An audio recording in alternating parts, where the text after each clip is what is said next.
വാക്കേറ്റവും ബഹളവും ഒക്കെ ആയിക്കൊണ്ടിരിക്കുകയാണ് ബിഗ് ബോസ് വീട്. നിസ്സാര കാര്യത്തിന് പോലും മത്സരാർത്ഥികൾ തമ്മിൽ തല്ലുന്നതാണ് ഈ ദിവസങ്ങളിൽ കണ്ടുവരുന്നത്. ഇതൊരു ഷോ ആണെന്നും അവിടെ കാണിക്കേണ്ട മര്യാദകൾ ഉണ്ടെന്നു പോലും മറന്നിട്ടാണ് പലരും പ്രവർത്തിക്കുന്നത്. മത്സരാർത്ഥികളുടെ ഇത്തരത്തിലുള്ള പ്രവൃത്തികളിലുള്ള അസംതൃപ്തി രേഖപ്പെടുത്തിക്കൊണ്ട് എത്തുകയാണ് പ്രേക്ഷകരിപ്പോൾ.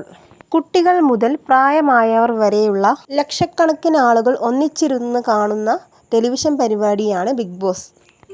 അതുകൊണ്ട് തന്നെ ഈ ഷോയിലൂടെ സമൂഹത്തിന് നല്ല സന്ദേശം കൂടി കൊടുക്കാൻ കഴിയണമെന്നാണ് പൊതുവായ അഭിപ്രായം. നിലവിൽ മത്സരാർത്ഥികൾ കാണിക്കുന്ന വഴക്കും ബഹളവും മാത്രമല്ല, പരസ്പരമുള്ള ബഹുമാനം പോലും പുറത്ത് കുട്ടികൾ കാണുന്നുണ്ട്. ഇവരോടൊക്കെ ഒരു അഭ്യർത്ഥന മാത്രമേ ഉള്ളൂ എന്ന് പറഞ്ഞുകൊണ്ട് എത്തിയിരിക്കുകയാണ് ബിഗ് ബോസ് ആരാധകൻ. അദ്ദേഹം പങ്കുവച്ച എഴുത്തിന്റെ പൂർണ്ണരൂപം വായിക്കാം. ലക്ഷക്കണക്കിന് പ്രേക്ഷകർ പ്രായഭേദമില്ലാതെ കാണുന്ന ഷോ ആയതിനാൽ എൻ്റെ ഒരു അഭിപ്രായം ഞാനിവിടെ പറയാൻ ഉദ്ദേശിക്കുന്നു. ഇന്ന് സമൂഹത്തിൽ ഏറ്റവും കൂടുതൽ കണ്ടുവരുന്ന ഒരു കാര്യമാണ് പ്രായത്തിന് മുതിർന്നവരെ ബഹുമാനമില്ലായ്മ. എവിടെയും തർക്കുത്തരം അഥവാ തലമുറ പറഞ്ഞ് സ്വയം മിടുക്കൻ ആണെന്ന് വിശ്വസിക്കുക എന്നുള്ളത്. നമ്മുടെ കേരളത്തിൽ ജാതിഭേദമന്യേ എല്ലാ കുടുംബത്തിലും കുട്ടികൾക്ക് പറഞ്ഞു കൊടുക്കുന്ന അടിസ്ഥാനപരമായ ഒരു കാര്യമാണ് പ്രായത്തിന് മുതിർന്നവരെ ബഹുമാനിക്കുക എന്നുള്ളത്. ഈ ഒരു മുതിർന്നവരോടുള്ള ബഹുമാനം ബിഗ് ബോസ് വീട്ടിൽ കർശനമായി നിലനിർത്താൻ പറ്റിയാൽ ബാക്കി എല്ലാ തരത്തിലുള്ള റെസ്പെക്റ്റും താനെ അവിടെ പ്രതിഫലിക്കും എന്ന് വിശ്വസിക്കുന്നു. അങ്ങനെ സമൂഹത്തിൽ ഒരു മാറ്റം കൊണ്ടുവരാൻ അത് ബിഗ് ബോസ് മലയാളത്തിൻ്റെ വലിയൊരു വിജയം തന്നെയായിരിക്കും. ഈ സീസണിൽ മുതിർന്നവരോടുള്ള ബഹുമാനമില്ലായ്മയിൽ മുൻപന്തിയിൽ നിൽക്കുന്നത് ജാസ്മിൻ, റസ്മിൻ, ഗബ്രി, നോറ എന്നിവരാണ്.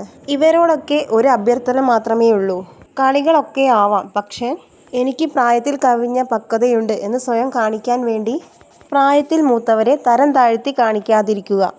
അവരെ പേരെടുത്തു വിളിക്കുക, പോടാ പോടി എന്ന് അഭിസംബോധന ചെയ്യുക. അതൊന്നും നമ്മുടെ മലയാളി സംസ്കാരത്തിന് ചേർന്നതല്ല.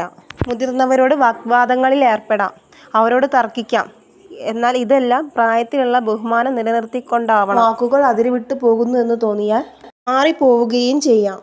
ആദ്യം സ്വയം ബഹുമാനിച്ചുകൊണ്ടും മുതിർന്നവരോടുള്ള കാഴ്ചപ്പാട് അവർക്ക് നേരെയാക്കാൻ പറ്റിയാൽ അവരോടുള്ള ഇഷ്ടത്തിന് പ്രേക്ഷകർക്ക് യാതൊരു കുറവും ഉണ്ടാവില്ല.